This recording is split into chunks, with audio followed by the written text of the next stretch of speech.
because the number of whites, for example, who were enslaved in North Africa by the Barbary pirates exceeded the number of Africans enslaved in the United States and in the American colonies before that, put together. Why the you lying? Why you always lying? Oh my God, stop lying. Well, folks, now that we've gotten our obligatory cold open out of the way, we, and by we, I really mean me, can get down to explaining to you how me even decided to jump down this rabbit hole that's not going to be nearly worth the time and effort that it took to go down it once all of the right-wing reverse racism remedials hit my comment section and spend an entire paragraph of a comment explaining to me how the Irish and Chinese had it so much worse than black folks for the first 2.5 centuries of this country's history. Let me take this opportunity to apologize on behalf of all black folks everywhere for not giving a dog's dick what you think and or feel, bucko. Anyway, the impetus for me even doing this video was a few, and by few I mean literally like 2 requests that I got to do a Thomas Sowell video. And I was going to do it until I remembered that I spent like a half hour talking about house niggas already. For those of you who don't know, Thomas Sowell is just Jason Whitlock with a lap band. And that is your one per list. Jokes aside, Thomas Sowell is pretty much just Jordan Peterson, but the chocolate variety. What I mean is that he's just another run-of-the-mill conservative ideologue who uses his scholastic credentials to make his stupid sound smart, or at least smart enough to make conservatives conjure his name whenever they need a contrarian color to co-sign them whenever Candace Owens is too busy shopping for a curl activator that actually works. Spoilers, none of them do. So for those of y'all who don't remember or are new to the channel, in that aforementioned house nigga video, I introduced a concept called the side-eye spectrum, trademark pending. In it, I basically broke down the tiers of blacks with suspect political and social takes. One of these tiers was that of the respectables. Respectable is just a term that I use for black folks who don't so much deny that systemic racism exists, so much as they say that if, and that's a big if, those injustices do exist, then the best way to address them would be for black folks to make our blackness as palatable to white taste and sensibilities as possible. And I mean, they're not completely wrong. I mean, how many job interviews do you think that I've gotten based solely on me having one of the most generically white first names in human history? All. That's how many. If you need an example of a respectable, think Tim Scott or Bill Cosby's famous pound cake speech, or basically everything said by pre-Trayvon Martin Don Lemon. That being said, just because something is doesn't necessarily mean that it should be. Like Morbius, or the first Suicide Squad movie, or pretty much anything Jared Leto has been involved in since 30 Seconds to Mars. My point is that Sal is not completely wrong with his takes, just mostly wrong, especially whenever his takes have to do with any field of study not called economics. And this, folks, is when he goes full house nigga. And you never go full house nigga. Just don't do it, folks. So I'm not by any means an expert in economics, but based on opinions that I have seen from other economists on Sal, he's less a true blue economist than he is just a, again, conservative ideologue with some economist clout. So pretty much the equivalent of what Jordan Peterson is to psychology. And again, this is reflected in literally anything he has to say on anything that's not economics. Case in point, his Facts About Slavery You Weren't Taught in School series, which, if you are like me and had the pleasure of spending the bulk of your junior high school years in a white evangelical private school, it was just called the 5th grade history exam. And y'all wonder why I'm so emotionally well put together now. Okay, so I'm not going to bother refuting every single one of Sal's claims in this series because, frankly, like most of the stuff that I talk about on this channel, a simple Google search could do a much better job of doing that than I ever could. But one point that he does make that kind of piqued my interest was the whole Arabs did it first thing.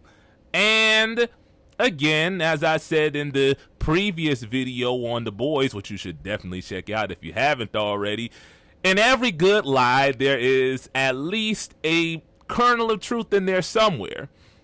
Still, this claim is basically like all of those girls who saw the first season of Teen Moms and decided that the quickest route to fortune and fame would be to develop a baby bump of their own. That was not the lesson y'all were supposed to get from that. So let's go ahead and unpack this whole Arabs did it first thing, shall we? While yeah, Arabs were the first people to justify the enslavement of black people based on their blackness, it's not nearly as simple as black skin's bad. Like I've said in past videos, divisions in the ancient world weren't based on skin color so much as they were based on what tribe and or region of the world you came from. So Gang banging. Greek philosophers like Plato, Ptolemy, and Hippocrates taught and believed that geography determined not only physical characteristics like skin color, height, and dick size, obviously, but also temperament. Hippocrates of Kos, no relation, says in On Airs, Waters, and Places that people who come from temperate climates tended to be sluggish and not apt for work, while those who come from extreme climates tended to be sturdy and vigilant and industrious. He also says that people who come from mountainous, rugged, and elevated regions of the world tended to be warlike and enterprising, while those who come from level, windy, and well-watered parts of the world were unmanly and gentle. Guess that explains London, doesn't it? But back to Arabia for a second. The Arabs' first contact with Africans, or if you want to be a pedantic dickhead about it, black Africans, was with the ancient kingdom of Aksum, the predecessor to modern-day Ethiopia, which at its height stretched into the lower half of the Arabian Peninsula. And based on the contemporary Arab sources and imagery that we have, the Arabs' idea of Africans at the time was that of a powerful warrior society, which, I mean, makes sense. Every time they squared up with Aksum, they pretty much got folded like a origami fortune teller. Aksum. Aksum. You just took mine in. But by the time the Romans and Persians had established themselves as the new big bad bosses on the block, the relationship between the Aksumites and the Arabians shifted from Tom and Jerry to Tom and Zendaya. In fact, by the 6th century CE, the Arabs had pushed the Aksumites out of the Arabian Peninsula and back across the sea. And even by the time we get to the 8th century, the Arabs had crossed the sea themselves and had Alua Akbar their way into conquest of Egypt and extended the caliphate's borders as far west as the Atlantic Ocean and as far south as the ancient kingdom of Dongola in modern-day Sudan. And this is me desperately resisting the urge to make a dick joke. Jokes aside, though, this is very important for our story because Dongola, a Christian kingdom, by the way, was one of, if not the primary gateway for two of the factors that would greatly influence Arabian ideas on race and racism. Those being Greek philosophy and black slaves. So you remember how Europeans dredged up a bunch of classical ideas from the Greeks and Romans and then ran it through Easy Bib real quick and changed a few sentences here and there and called it the Renaissance? Well, just like algebra and regular bathing, evidently the Arabs did that first too. Arab scholars were very heavily influenced by the Greeks, and just about every school of academic thought that didn't involve a hypotenuse. This is very much reflected in the writings of such Arab scholars as Al-Hamdani, who cites Ptolemy directly in his assessment of the races, how they differ, and how they came to be.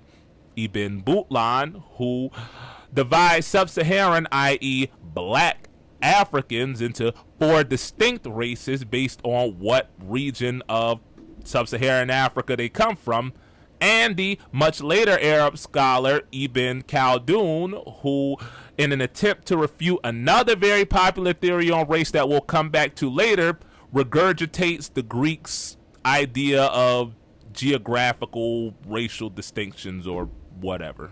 Beyond known peoples of Black West Africa, to the south there is no civilization in the proper sense. There are only humans who are closer to dumb animals than rational beings. They live in thickets and caves and eat herbs and unprepared grain. They frequently eat each other. They cannot be considered human beings.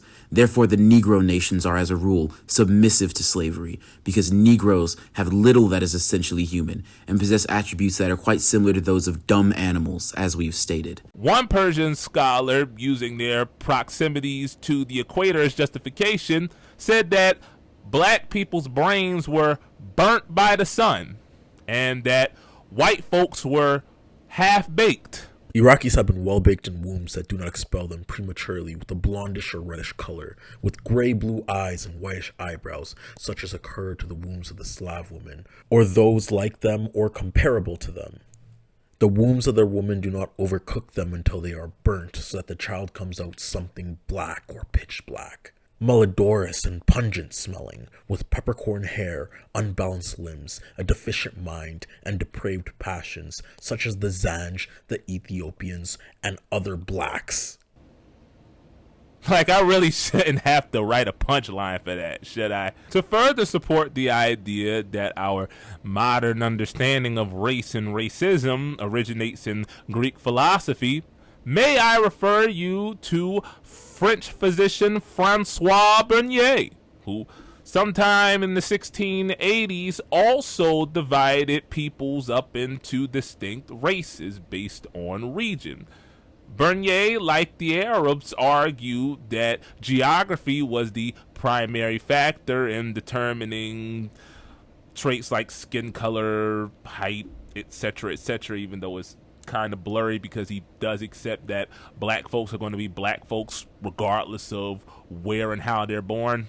But unlike the Arabs, he argues that Europeans are at the top of the racial hierarchy.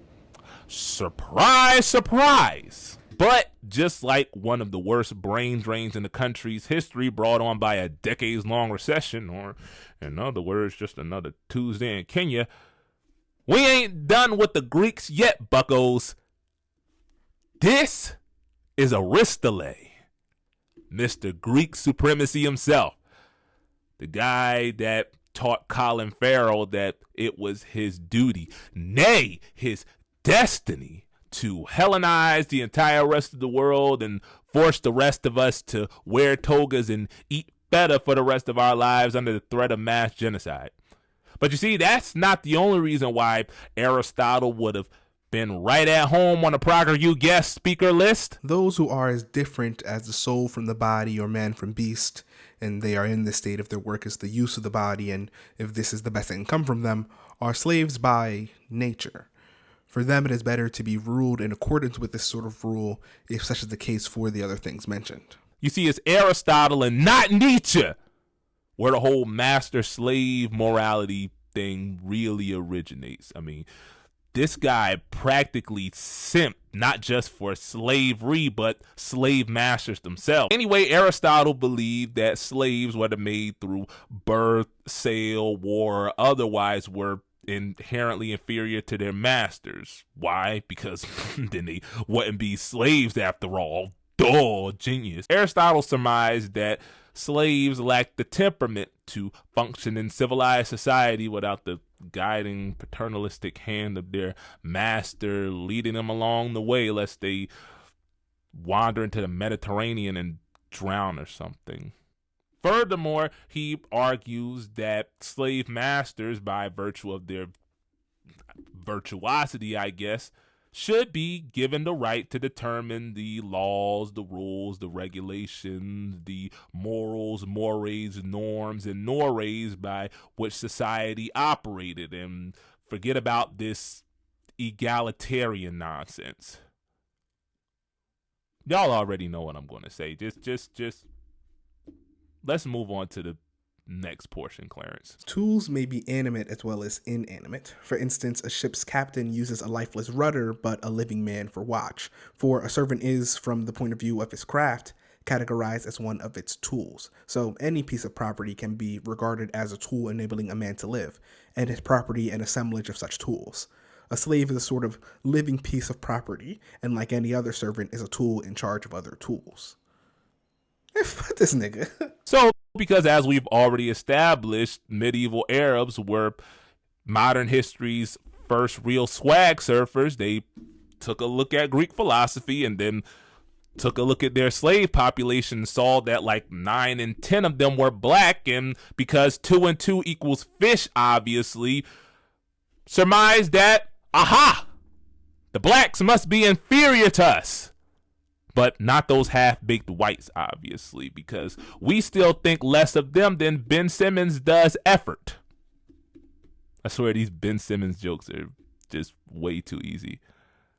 Almost as easy as game planning against Ben Simmons. The Negroes are the first...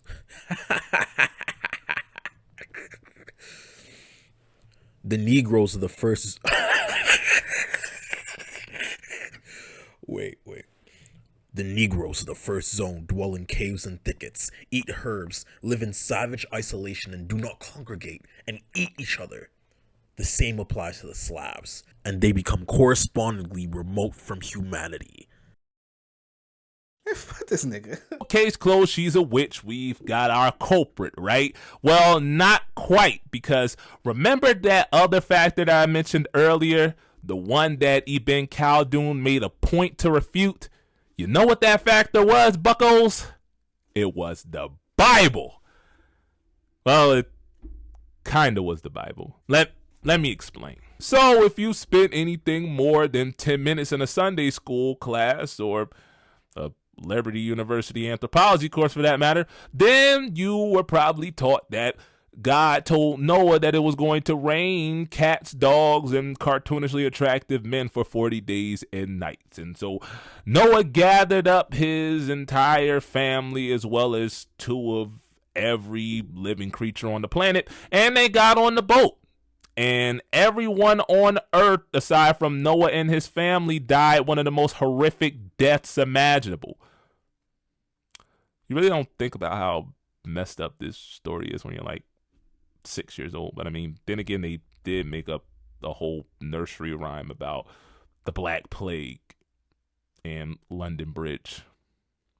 Wonder if they'll do that for COVID one day. Well, if you're a dirty heathen and stopped going to church when you were 12 years old upon discovering boys and or girls, the second half of that story goes like this. Upon leaving the ark, Noah celebrated the way that you would imagine someone who has spent a year in a floating zoo would. He got hammered, like literally fall down drunk, knuck if you buck, white girl wasted. And again, who wouldn't after having to smell the aft end of a giraffe for 365 days? Anyway, Noah, not unlike a lot of y'all watching during the fall semester of your freshman year, somehow wound up newborn naked in his drunkenness. And when his son Ham came into the tent and was greeted by the sight of his dad's wasted waiter, he was obviously equal parts nauseated and appalled. Then he decided to run and tell his brothers Shem and Japheth. And when they found this out, instead of going to look for themselves, they went into the tent backwards and covered up their father's nakedness as not to be greeted by the sight of their dad's saggy, inebriated scrot. When Noah came to and realized that his youngest son had narked on him, he proceeded to commit one of history's most consequential acts of small dick pettiness imaginable.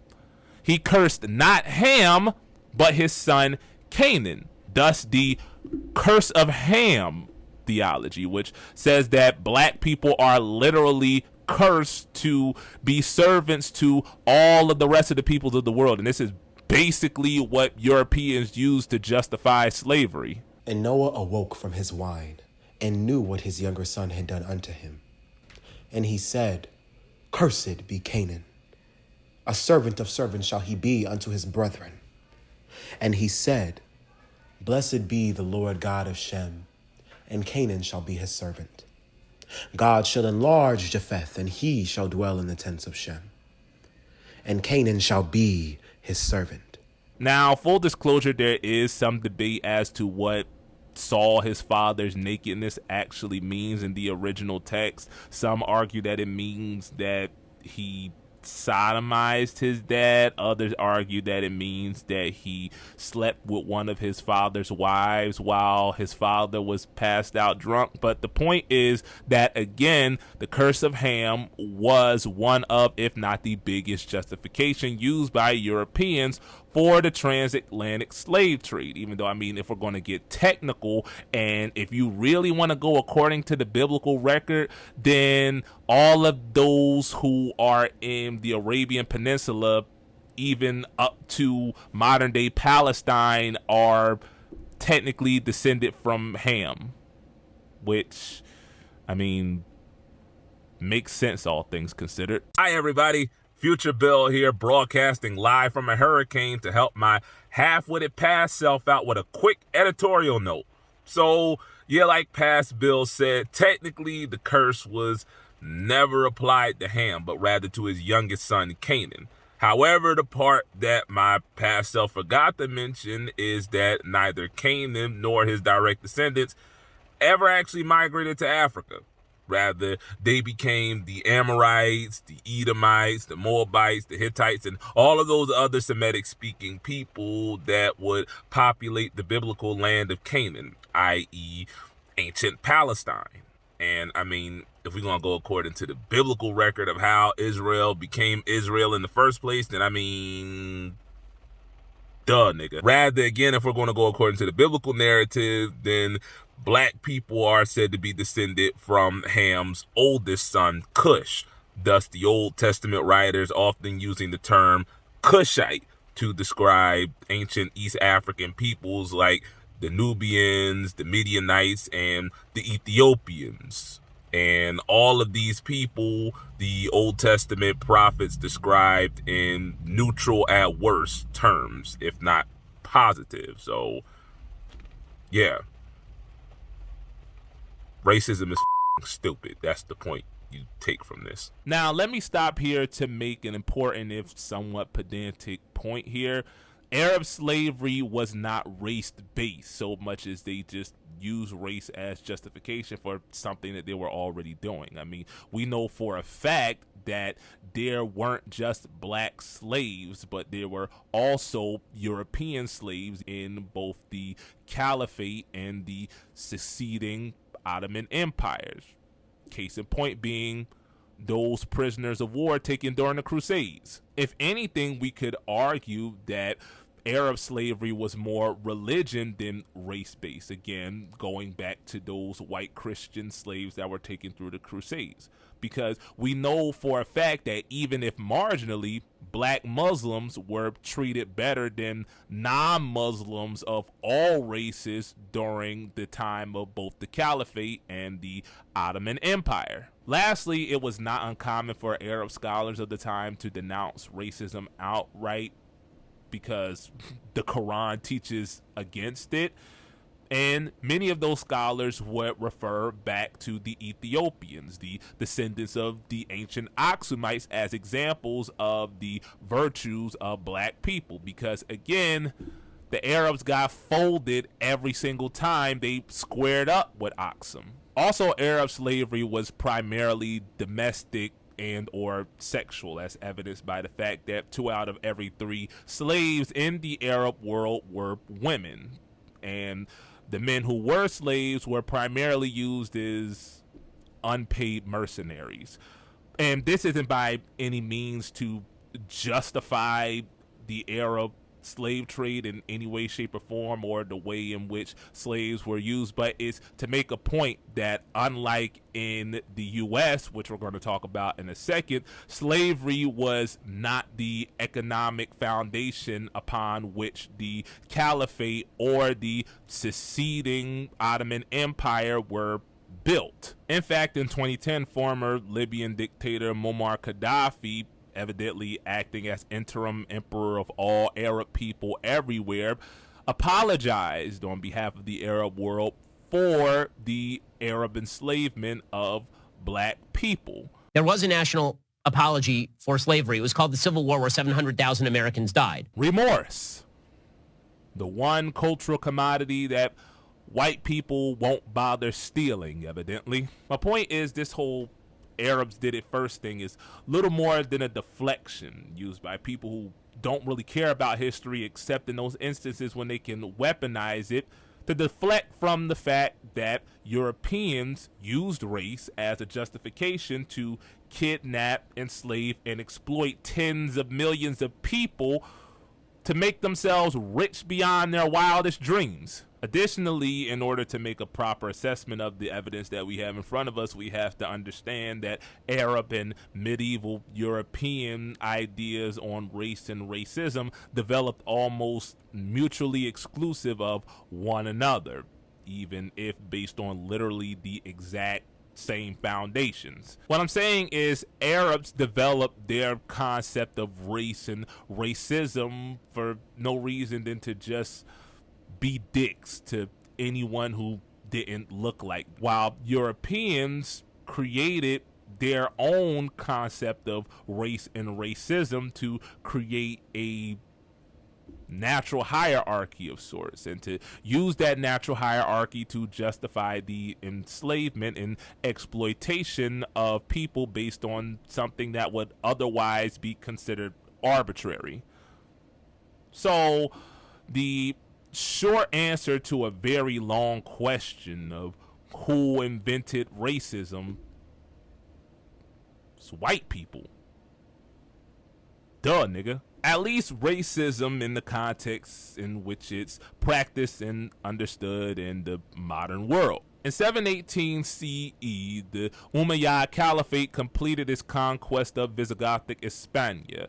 This not only marked the beginning of 6 centuries of Muslim rule, but also a golden age for Jewish culture in the Iberian Peninsula, because Muslims didn't really see Jews as a threat to their primacy, and frankly, the way that they felt, how many loaves of unleavened bread that Shmuel or Chaim made for Passover really wasn't any of Mahmud's business, now was it?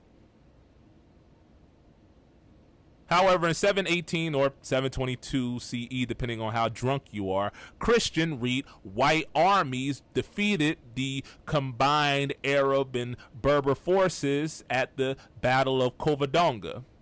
Again, this is me trying desperately to resist the urge to make a dick joke. The important thing here is that this marked the beginning of a 781 period of Christians reclaiming the Iberian Peninsula in the name of gold, God, and good old-fashioned xenophobia that we would call the Reconquista. And because we Christians have a nasty habit of not knowing when to mind our own business,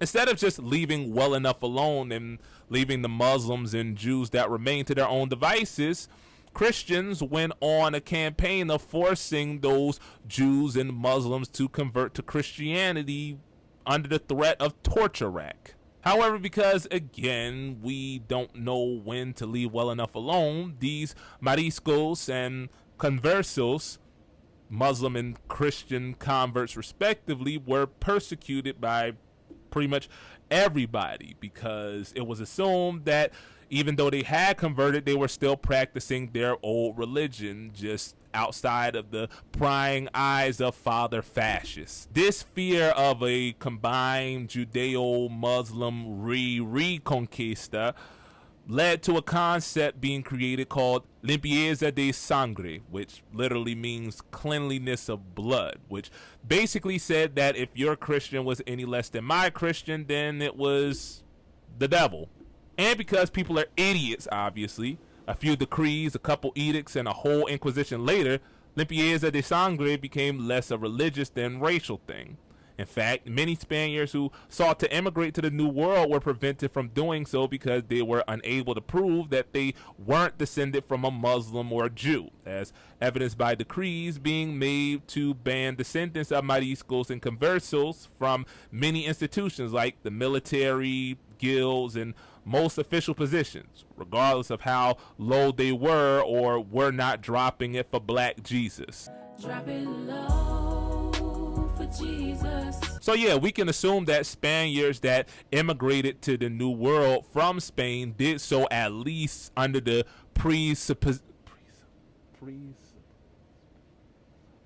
that they were both all white and all Christian. So yeah, racism. The best example that I can give you of how limpieza de sangre transformed from a religious to a racial thing is the Valladolid debate between Bartolomé de las Casas and Juan Gines Sepúlveda, which was the first major instance of Europeans debating back and forth whether indigenous people were fully human or not. Now, I'm not going to really waste time talking too much about the debate or the concept of limpieza de sangre any further, because Philosophie Noir has already done that and has done a heck of a job doing it, by the way. But pretty much what you take from this is that indigenous peoples of America were going about their business, eating berries, making merry, and of course conducting the occasional human sacrifice. And all of a sudden these Europeans come stumbling off of their galleons smelling of salt water, scurvy, and vomit, and decided that they had the authority to determine if these folk were even people or not. And speaking of, this is why I keep saying that Arab and Eurocentric ideas on race and racism were not the same thing. Arabs just made an observation that led to a logical fallacy, while Europeans created a concept specifically for the purpose of enslaving darker skinned people and exploiting them, particularly in the Americas. And we're going to come to that in a second, but before we do, let's go back to France. Henri de Boulanger, and I probably pronounced that horribly, divided French society into two distinct races: the aristocracy descended from the Germanic Franks and the descendants of indigenous Gallic tribes like the Visigoths. Thus, according to Boulanger, the aristocracy maintained the right to rule the commoners by birthright. Still, Boulanger didn't see race as biological, but a contemporary social construct. So we're not quite to white man's burden yet, but we're getting close. But close doesn't get you a chip. Just ask Boston. In Systema Naturae, Swedish doctor, naturalist, biologist, zoologist, and probably vigilante criminologist, Carl Linnaeus divides humanity into 5 varieties. The Europeanists, who are obviously at the top, who he describes as gentle, acute, inventive, and governed by laws. The Americanas, aka Redskins, who are stubborn, zealous, paint themselves with red lines, and regulated by customs. The Asiaticus, who are haughty, greedy, and ruled by opinions. And the Afar, or Africanus, of which he describes as being lazy, negligent, without shame, and anoints himself with grease. And I mean, that last one is not wrong, and it's why, unlike you, Carl, my face won't look like what happens when a prune has sex with a dried out ball sack when I turn 50. Still, even though through a modern lens, Linnaeus's divisions put black and whiteness as being diametrically opposed, with the latter being superior, obviously, it still appears that his divisions are based primarily on geography and not skin color. So we're not quite at racism yet, but I mean, tomato, tomato, A dickhead's a dickhead, if you ask me. German anatomist Johann Blumenbach and another French dude, Georges Louis Leclerc de Buffon, and yes, I did just keep that whole name in there to flex my French diction, which is still probably terrible, believed in denigration theory, which said that all races descend from white folks, but because of things like, again, climate, but also disease and other factors that I really don't want to get into because I don't care that much about dickheadry, the races denigrated and divided and became Mongolian, Negroid, American, and Malay, along with obviously white people. So pretty much everything Dr. Umar believes, but in reverse.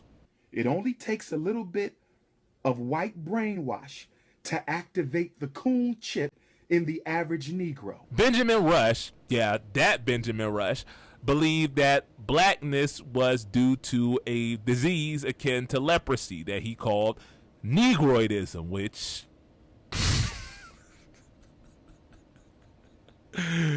however, Rush is quoted as saying that white people should not tyrannize over black folks, and instead that black people are entitled to a double portion of humanity because of their disease. But he also cautions against white people intermarrying with black folks because of said disease and perpetuating it. Whites should not tyrannize over blacks, for their disease should entitle them to the double proportions of humanity. However, by the same token, whites should not intermarry with them, for this would tend to infect posterity with the disorder. Attempts must be made to cure the disease. Coon chip will activate. Okay, so if there is any one person that we can attribute the origin of racism as we understand and practice it today, it would be this Nimrod here, Charles Miners, who divides humanity into two distinct subgroups based on the one characteristic he believes truly matters in humankind, that being beauty. And those two distinct subgroups are the glorious whites and the god-awful butt-fugly blacks. According to Miners, it was a person's beauty that determined their temperament and every other intangible trait because science, obviously. And because according to Needle Dick over here, whites and only whites are beautiful. The darker you were, the less mental capacity you had. Along with claiming that us Negroes were the unhealthiest subdivision of people due to our poor diet, loose morals, and basically every other negative stereotype that you attach to black people, he also argued that we had quote unquote thick nerves, which made us nearly impervious to pain. And in his words, with almost no human or animal feeling for that matter. This even caused him to conjure up a story about how he actually witnessed a black man being burnt alive, and while he was there roasting on the stake, he requested a pipe to smoke because evidently he couldn't feel all the flames flickering around his now twice burnt body. But we're not done yet, folks, because now we have to talk about who scholars call... Wait a minute, let me check my script here. One of the most influential pre-Darwinian racial theorists. Coon chip will activate. I just really like that clip for some reason. That's really the only justification I have for using it so much. Anyway, we all already know that Thomas Jefferson was a bigger POS than a 10-pound bag of bison manure for a variety of reasons. Not the least of which being he taking credit for the single greatest culinary invention in all of mankind. Don't at me on that, it's a fact. But arguably the least talked about is his dogged pursuit of a scientific explanation for the inherent inferiority of black folks to white people. A black, after hard labor through the day, will be induced by the slightest amusement to sit up till midnight or later, though knowing he must be out with the first dawn of the morning. They are at least as brave and more adventuresome, but this may perhaps proceed from a want of forethought, which prevents their seeing a danger till it be present. Comparing them by their faculties of memory, reason, and imagination, it appears to me that in memory they are equal to the whites, in reason much inferior. I advance it, therefore, as suspicion only, that the blacks, whether originally a distinct race or made distinct by time and circumstances, are inferior to the whites in the endowments both of body and mind. Fuck this nigga. And I mean, like, cap aside, y'all, like, have y'all not seen a horror movie? Like, how many niggas do you see saying, oh yeah, let's spend the night in that old abandoned log cabin with the pentagrams painted in blood in the windows where all of those Satanists used to sacrifice baby goats to the old ones? Golly gee, Chuck, that sounds like a hoot. And you know what we should also do? Have tons of unprotected premarital sex to drown out the sounds of our friends being maimed and mutilated by a 7-foot-tall machete-wielding mute wearing a thrift shop Christmas sweater that smells like old people farts and mothballs. All that being said, not unlike good old President Power Forward over here, Jefferson at least started to come around after encountering an especially exceptional Negro, Benjamin Banneker in this case. You know, the guy who wrote the most accurate almanacs in the colonies in his days and is largely responsible for the layout of Washington, D.C.? Okay, maybe that last one isn't that commendable, but my point is Banneker's intelligence probably is the biggest factor in Jefferson's albeit reluctant repentance of his rampant dickheadry. So I guess that counts for something, doesn't it? So the question isn't really who invented racism, because as is the case most times, the truth is a lot more complicated than what can be relayed through a tweet thread. Because here's the thing, even if we did open up the Quran and the first line read something like the Turner Diaries, Muslims aren't responsible for this, or this, or this, or this, and most definitely not this. So my point is, folks, no amount of PragerU sponsored propaganda is going to change the fact that Europeans created an entire society built on the idea of kidnapping, enslaving, and exploiting black people because they are black people for the benefit of whites. And I know a lot of y'all don't want to hear that, but I also don't want to hear Mackla Jack's bubblegum pop being passed off as rap every time I open up my iHeart Music app. Hip-hop is dead, folks.